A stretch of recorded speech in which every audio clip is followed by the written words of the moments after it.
Today we are answering some of your questions. Like where in Scotland we've moved to, how much we paid, and plenty more. Social media is overwhelming, so we decided to detach from our phones and buy 9 acres of Scottish land. Join us as we balance old with new, learn new skills, make mistakes, and build our dream home.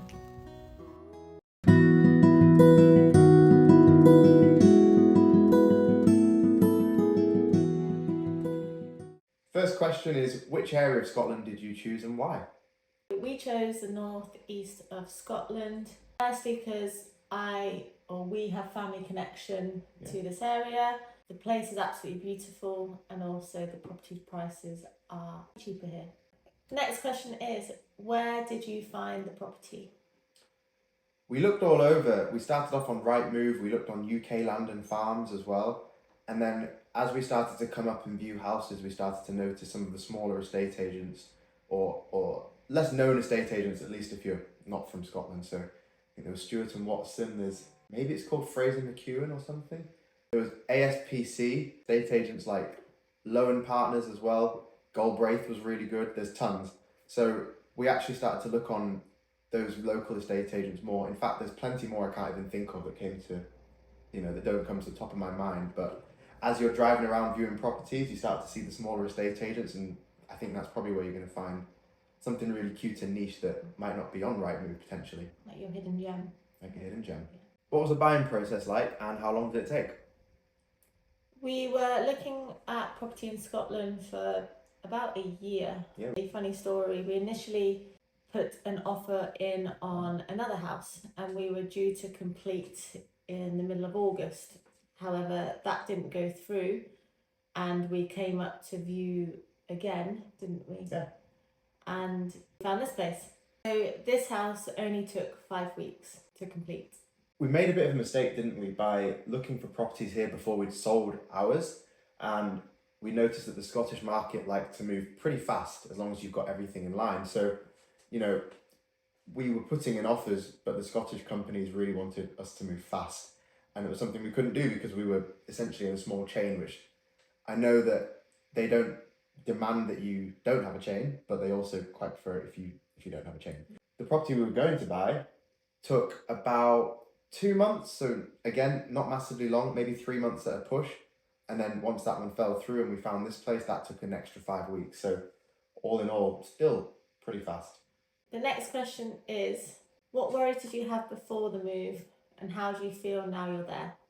I'm not really much of a worrier, I'm a bit crazy sometimes, but we sat down together and wrote down our 3 main worries each. And my first worry was making sure that it was a joint agreement, because I know I can be quite passionate and get carried away with stuff, and I wanted to make sure that I wasn't, making a decision on the behalf of both of us. That's not what I wanted to do.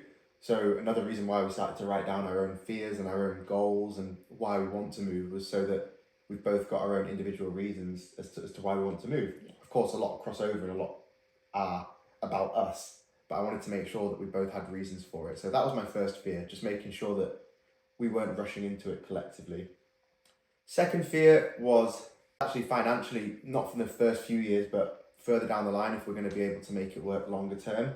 We've got some goals of, trying to make money whilst we work online here, and that's going pretty well, but maybe at some point it would be nice to sell some eggs or do something with our land potentially, and maybe not make as much money, but maybe make food that saves us money or something like that further down the line. So that was a big fear of mine, and it's still not a fear, it's a worry, but it will always stay until we've figured it all out. But again, that's the joy, and we want to be more self-sustainable, don't we? Yeah, we do. And my third worry was whether I could step up to the task of all these crazy jobs. And again, I think that's something that's going to be in the back of my mind for a while, because there's some big jobs, like we want to re-roof the whole outbuilding, don't we? Yeah. Together, solo. Yeah. So there's a lot of work that we want to take on that we've never done before. So how do we feel now? How do I feel now? I feel the exact same, really. I think it's still a great move, and I think that we're a lot more on board with it being a collective decision, which is super important. And like I mentioned, the other 2 things, the worries of if we can do the sustainable side and can I manage some of the outdoor tasks and the stuff, I think that'll stay because it's constantly full of surprises, but that's what we wanted and it's good fun to learn. Worries were stress on our relationship as it's such a big project. The next worry for me was opportunities for work. And then my third worry was more problems than we anticipated. Trust our relationship? No, because I think we talk about things a lot now and we communicate how I'm feeling, especially. I feel I get more overwhelmed than Dan. When I notice that something like this is such a big project, I find it hard to sometimes comprehend. And when it comes to the money side of things, the financial side of things, I think the place, it doesn't have more problems than we anticipate because it's a 250-year-old house. I actually think it's in pretty good condition considering the price. So it's in a very, very good condition. Everything that we're doing will be maintenance for the property and restoring the property. There's been no crazy shocks. But we did do our research before. We checked all the home surveys properly. We got independent people to check, and we viewed it. We viewed it twice. We viewed the property twice, didn't we? At least twice, yeah. While speaking to a lot of people and making sure that we're on the right page before we make a crazy decision and jump into something that's a can of worms. But yeah, we're all good. So what has surprised you most that you hadn't thought about for this move? The thing that surprised me is the weather. I think I had a misconception or a preconceived notion of Scotland was going to be rainy, windy, really, really cold. But honestly, the last month that we've been here, it's been dry and lovely and warm. Whether we are in a microclimate, touch wood, I hope so. But it's been beautiful. And I understand that the winter will be cold and we will probably get snow, and that's bound to happen because we're in the Scottish Highlands. But so far, it's been way better than I thought it would be. I think what we thought about as well was that yes, there's going to be a tiny bit less daylight hours in the winter, and there's probably going to be a tiny bit more daylight hours potentially in the summer. But the biggest thing for us during the winter, and just in general, was spending time outdoors in the sunshine, in the daylight. So if there's not as much daylight and not as much sunshine, that doesn't matter as long as we're exposed to it when it's there and capitalising on that, rather than being indoors when it's beautiful weather, not seeing the sunshine, not seeing the daylight.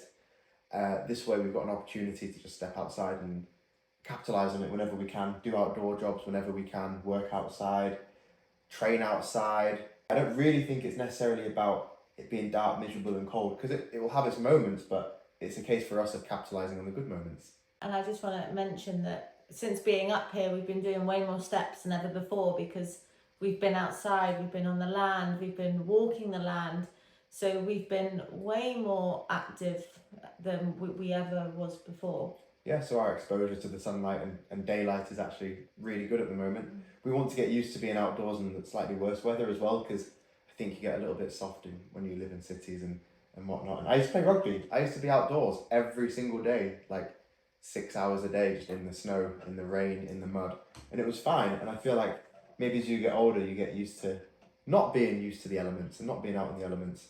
So it would be nice to get used to being outdoors a bit more and not being scared of a bit of rain, because it's just water and skin's waterproof. Yeah. Any advice you'd give your past selves when you first started thinking about doing this? No, I feel like we did everything right. Some of the big things that we know were important was making sure it's a shared decision, making sure we weighed up the pros and the cons. We wrote it down multiple times. And some of the reasons that we moved were for family issues, and they were kind of out of our control. But there's a lot of reasons that we did want to move. We want to create something for the future generations. We want to show our kids where food comes from. We want to get them to climb trees, be outdoors, spend less time on screens. We want to do the same for us as well. So they were really powerful things that we were focused on. And although there's a lot of positives, we wanted to make sure we were aware of the negatives. So we are prepared for the bad weather. We slept on a mattress in Denmark with no heating basically through the whole of winter for 6 months or something. So we're used to living it rough, and I'm pretty sure we'll be absolutely fine here because we have radiators and a log burner, so we'll be sweet. But I don't think there's much. I think the biggest thing is the legal side of stuff, just making sure you're up to date with how the Scottish property network, how the Scottish property laws work, and how selling goes up here and how fast they can move and how fast they might want you to move. So you know, you can do viewings, but that's the mistake that we made, isn't it? Yeah, I think that'd be the only thing that I would advise, is that we got our house sold first before we started looking. That's probably the only thing I would have done differently. Yeah, at least offer accepted. Yeah. Like, we were looking whilst the house was on the market, hoping that we'd get an offer quick and everything would go fast, but that wasn't what happened. And viewing properties was good, but then we got carried away and wanted to buy the properties that we kept seeing, and then we weren't in a position to do so, so we lost them. All turned out well, because this is the best house ever. I think that's probably our biggest bits of advice. Yeah, I think so. I say just do it. Just, if you want to take that leap, take it. Because if you think about it and you're hesitant, you're not going to do it. And like we said, the worst case scenario is we don't like it here and we move. Like, that is the worst case scenario. So we thought, while we're young, we have to try it, especially as we're fit and healthy. We can do a lot of the work ourselves.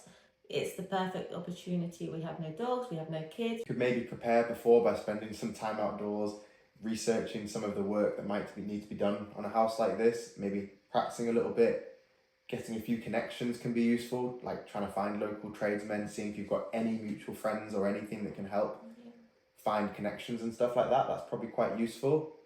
I think that a lot of people mainly are just scared about the change of lifestyle, but really it's not been that big a change of lifestyle.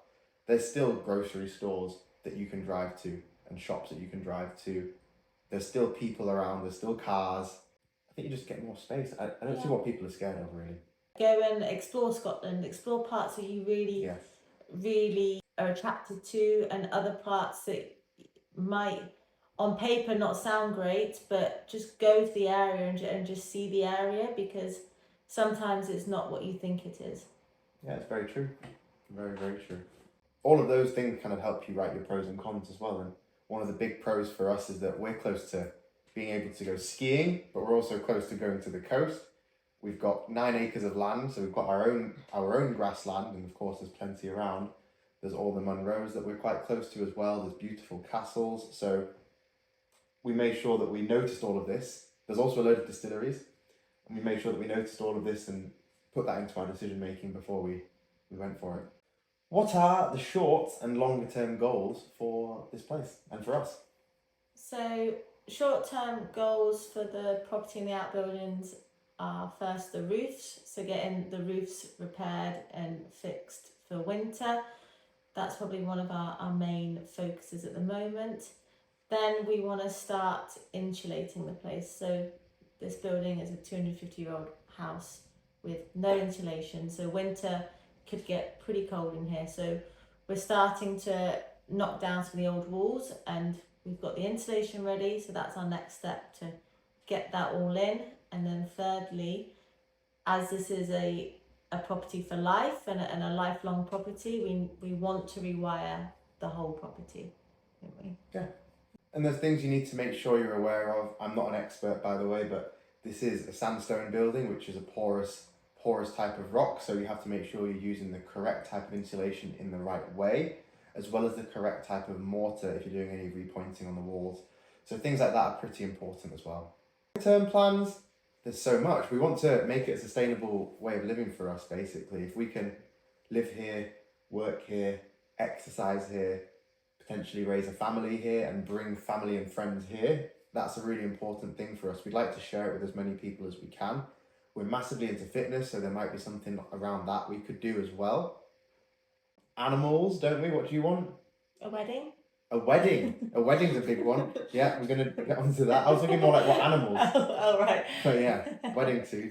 You want ducks? Yeah, I'd love some ducks and chickens for eggs, because we eat a lot of eggs, so it would make sense for us to have ducks and chickens. Yeah. Sheep for the land, maybe a Highland cow. She wants a Highland cow. We want to learn how to look after animals, don't we? Yeah. If we can share this with other people some way, then even better. So we've got some plans, we're working on it, aren't we? But it's longer term. Yeah. What inspired you to move to Scotland? So I've been visiting Scotland, particularly the Outer Hebrides, for the last 21 years or so, and I've always loved it. It's always felt magical. And it was one of the first things I wanted to do when we met was take you up there, because you've got Scottish heritage, and it just made sense to show her the most, in my opinion, one of the most beautiful places on earth. I've travelled a lot and I really like the Outer Hebrides. So that part of it's always been strongly there for the nature side of it, how serene and magical it feels, the beautiful landscape, but also the history. The history is just incredible, and we're big into history, aren't we? Yeah, we are. We're big into adventures and learning about our pasts and other people's pasts. So old houses, 250-year-old houses, is just absolutely incredible. Being able to go visit standing stones that are 5,000 years old is incredible. My dad actually already lives in Scotland, so for me, they were kind of some of the things that really drew us here. Yeah. And the fact that we can get more for our money and start to capitalise on land. You know, if we wanted to get this in certain areas down south, it would cost an absolute fortune, and we can't afford that. So for us, it was a no-brainer really, because yes, there's less people, but if that means the property prices are lower and we get what we want and there's less people, which we actually don't mind, then it's kind of a triple win. So yeah. We both have Scottish blood, but I have more Scottish blood than Dan. Evidently so by the hair. So I've always been drawn to Scotland when we've visited the Outer Hebrides, driving up past through the Cairngorms, and that it's stunning, it's beautiful, and it's very, very magical. Something about Scotland, when we kept thinking about it, it just made sense, because I have family up here, you have family up here, we love the scenery, we love how beautiful it is. It just made perfect sense for us to be in Scotland. My grandparents lived an hour away from where we're living now, and I used to visit a lot when I was younger, so it's amazing coming back here. And my dad also loves coming back up and going to Highland Games every year, so it's So we go as a group. We go as a group, don't we? I missed last year, but I'm going to the next one. Yeah. A few other bits: increased safety, less potential of flooding. Yes, that was the other reason, wasn't it? We were looking around Lincolnshire, weren't we, and places in Yorkshire actually where the property prices are cheaper, but that didn't appeal to us for a multitude of reasons, and we thought if we were up here, we're going to be safe from more natural disasters or flooding, potential wars. Again, we want to be self-sufficient in case there's anything crazy that ever happens, like cyber attacks and stuff. That's just me being a bit of a weirdo. I'd like a bunker one day, but we're not there yet. How much did it all cost? Now, we're not going to go into specifics, but I can tell you that the average property price in Scotland is a lot cheaper. And to get something like this, you're still looking at roughly the average price of a house, any house in England. And I'd class this as an above average house. So definitely get looking. You can get some really, really cheap properties if you look around that just need a bit of work and a bit of love. So if you're looking for a house up here in Scotland with land, you can probably get it for below the average house price in England. So just do a bit of research on it. When did you know it was time for a change? When did you know it was time for a change? We knew we wanted some land, and that kind of solidified that we wanted something that we could control. Some space. What's one thing you love about Scotland that you didn't expect? The bakeries. The bacon rolls. The bacon rolls are unbelievable. The bacon is like a steak. A salty bacon steak. They're huge. That's true. Yeah, the food. So I've never had as many bacon rolls in my life. No. Since being up here. We're officially part bacon now, aren't we? Yeah, we are. And other part roll. Even the rolls are really nice. The rolls are really I nice. can't. Yeah. Really good. And from what we've noticed as well, everyone's been so friendly. The community's nice. Everyone keeps themselves to themselves on a day-to-day basis. But if you need any help or advice, our postman is telling us recommendations for plumbers and stuff, and writing business cards or putting business cards in our letterbox and stuff just to help us out, Yeah. or anything that we need. So I think that side of the community has been great for us.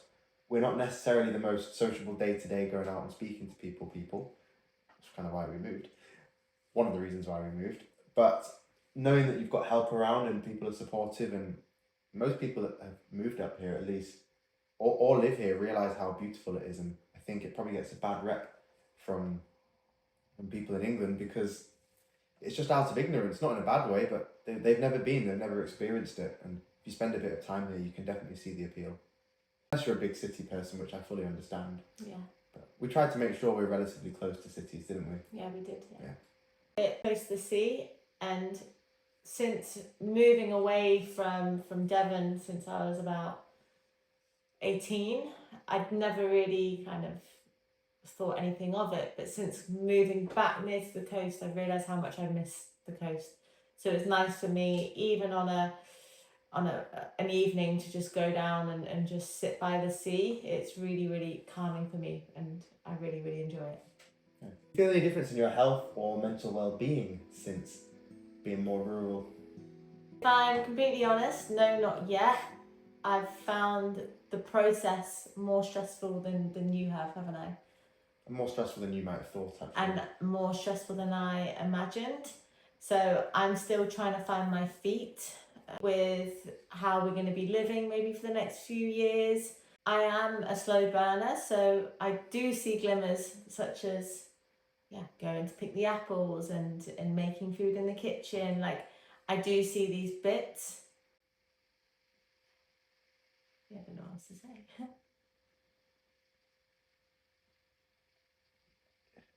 I just sound really negative, and I feel like I've actually been, although I'm really stressed, I know it's good for me. Well, then say that. That's perfect. Yeah. Say, and although I'm really stressed, I know it's good for me. Yeah. Although I do feel quite stressed, I know this place and being up here is really, really good for me. Yeah, I feel good. I like the outdoors challenge. I like the fact that we're trying to work on something collectively. For me, I'm really enjoying the challenge of this whole property, but also building something together. Like, it's nice. Finally, we get to do something that's for us, that gives us a bit more flexibility and freedom to potentially rip walls off, knock stuff down, put our own spin on stuff. The old house that we were in the old house that we lived in was a new build house. So we didn't really have that freedom like we do up here, and I'm really excited for that. So I've forgotten what the question was, but something positive is my answer. Cool. Thank you for watching. If you have any more questions, Stick it in the comments and we can do another Q&A later.